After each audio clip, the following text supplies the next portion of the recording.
E aí pessoal, continuando nossa série aqui no canal, a gente vai falar de um tema importante, que é a questão da defesa, né? E que pode ser também uma pequena introdução a pensamento profilático, tá? Então, eu vou mostrar uma partida aqui para vocês do Vinovar contra o Lasker em 1896, que vai ilustrar algumas questões envolvendo esse tipo de tema, tá?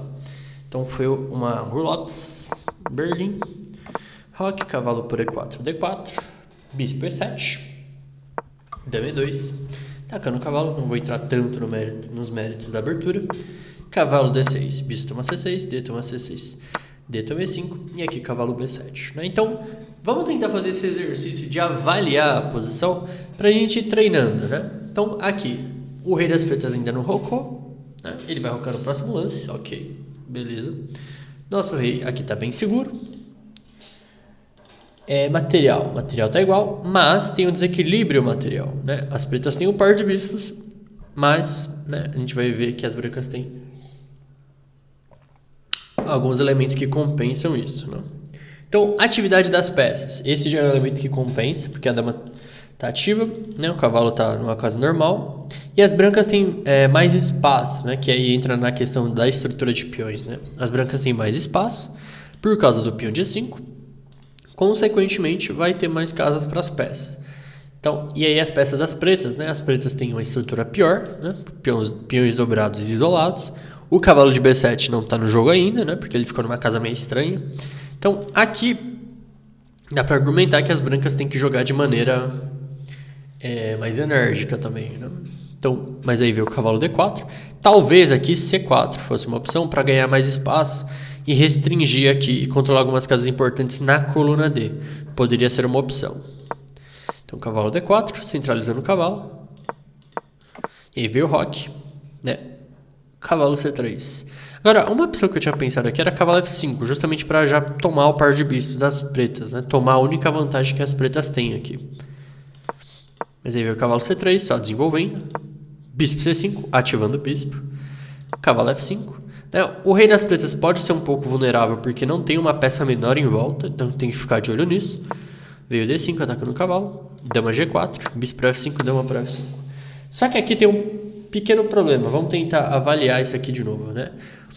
Os reis ficaram um pouco expostos, né? Porque não tem uma peça em volta, né? O material tá mais ou menos equilibrado, né? Só que na questão de atividade, as pretas têm agora um alvo aqui, né, que é o peão de E5. Então, tipo, dama E7, torre de E8 e F6 pode ser um plano aqui. E, ao mesmo tempo, as pretas ficaram com uma estrutura meio zoada ali também. Então é o seguinte, as pretas têm 3 ilhas de peões e vão tentar buscar o quê? Alguma coisa para compensar isso, atividade de peças. Veio torre E8, já mirando ali no peão de E5.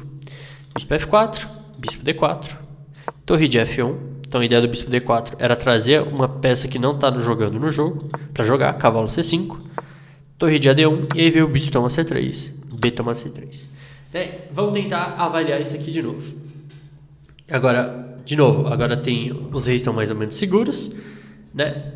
Tem um desequilíbrio material de cavalo contra bispo, então as brancas vão tentar abrir a posição e as pretas vão tentar manter o jogo fechado para o cavalo jogar melhor. Outro ponto. Agora vamos falar da atividade das peças, né? As peças pretas ainda não estão totalmente no jogo, né? Principalmente a torre de A8 ali. E as peças brancas já estão todas no jogo. Então as peças brancas têm certa atividade aqui. E na questão da estrutura de peões, né? A estrutura de peões das brancas ficou um pouco pior do que das pretas, porque é mais fácil de atacar, né? Então, tipo, cavalo E4 é uma ideia já martelando o peão de C3. Então, e aqui não é tão simples de chegar. E aqui as brancas também têm uma maioria na ala do rei. Normalmente quando chega uma maioria na ala do rei, esse lado deve tentar atacar na ala do rei. Então as brancas vão tentar atacar ali na ala do rei, aproveitar a maior atividade de peças, né? E tentar compensar aqui a estrutura que está debilitada. Tá? E aí entra no tema da nossa aula de hoje, que é a questão da defesa. Aqui o Lasker jogou dama C8. É porque ele entendeu que trocando as damas, uma possível troca de damas pode acabar ajudando ele a explorar os peões ali debilitados de uma maneira mais fácil, né? O branco jogou dama H5 e aí veio dama A6, né? Atacando o peão de A2. O que é meio perigoso de fazer, Mas tem um conceito interessante, é que você só precisa defender se você realmente entender e calcular que realmente se precisa defender. A melhor maneira de defesa é o contra-ataque, ou defesa ativa, né?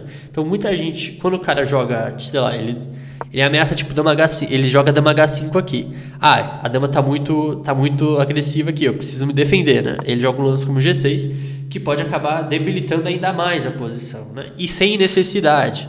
Então só façam lances únicos de defesa, né?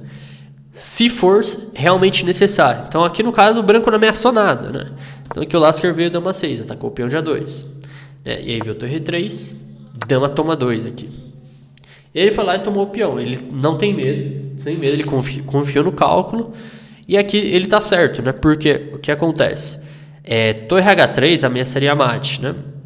Se H6 aqui, por exemplo, que seria um lance puramente de defesa, entre aspas de defesa, bispo H6. Sacrificando a peça e aqui o branco tá ganho, né? Porque o ataque chegou. Só que aqui as pretas têm um lance muito forte, que é a dama por C2. Né? E a dama toma um peão e defende o peão de H7, né? Então ele tá se defendendo, ele se defende de uma maneira ativa aqui o Lasker, né? Baseado no cálculo. Tanto que o branco jogou torre C1 aqui, ameaçando torre H3 agora, né? Então, por exemplo, se jogar um lance como A5, torre H3 já remata. Tá pensando nisso? Dama C4, trazendo a dama de volta para o jogo. Se torre H3, vem dama E4. Dama F4 aqui no caso, né? Porque agora dama H7 F8, dama H8 R7. Não tem ataque. Torre F3 defendendo o bispo. E aí veio o cavalo E6, deixando o cavalo um pouco mais perto da ala do rei.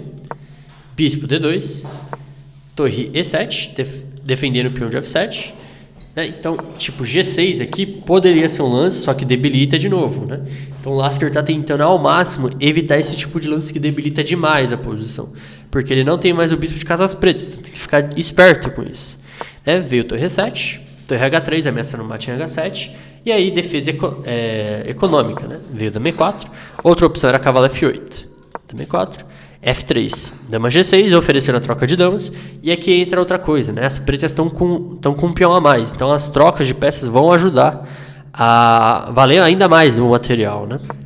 Veio dama H4, torre D7 e aí F4. Então aqui o Viniver vai tentar expandir ali na lado do rei, porque ele não tem outra coisa para fazer. Se ele ficar parado, ele vai acabar perdendo a partida.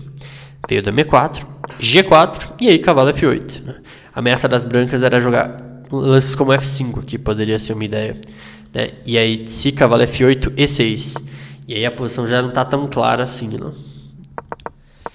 Cavalo F8, dama F2. E aqui, o que as brancas ameaçaram, né? Nada. Então não preciso me defender. E aí veio A5. Ele vai aproveitar a vantagem material aqui, né? Torre 3, dama C4, F5, tentando criar um ataque. Só que, de novo, eu não tô vendo que o Lasker não tá vendo, né? As brancas não estão criando ameaças reais, assim. Então veio A4, né? Torre F1, A3.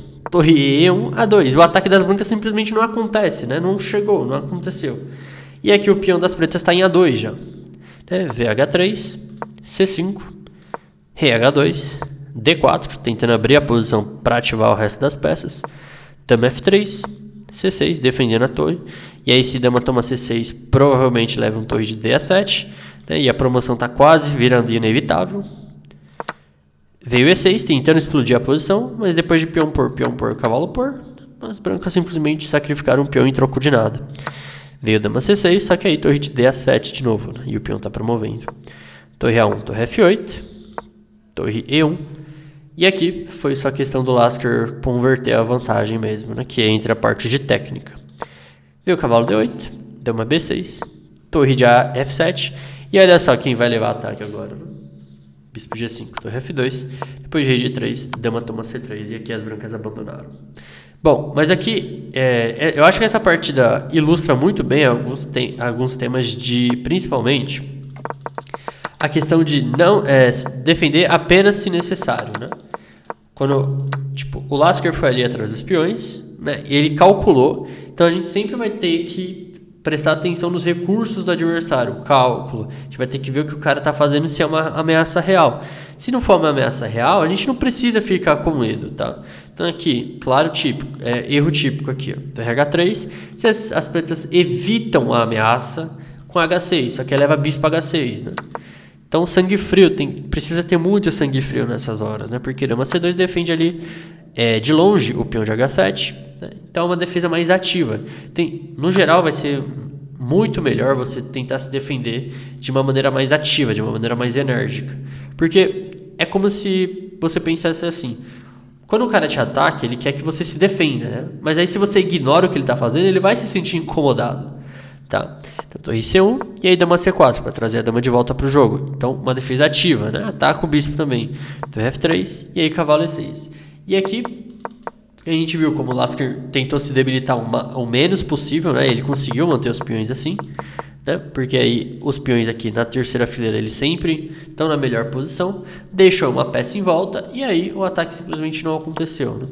Então ele consolidou muito bem a posição e aí ele conseguiu ganhar uma boa partida, tá?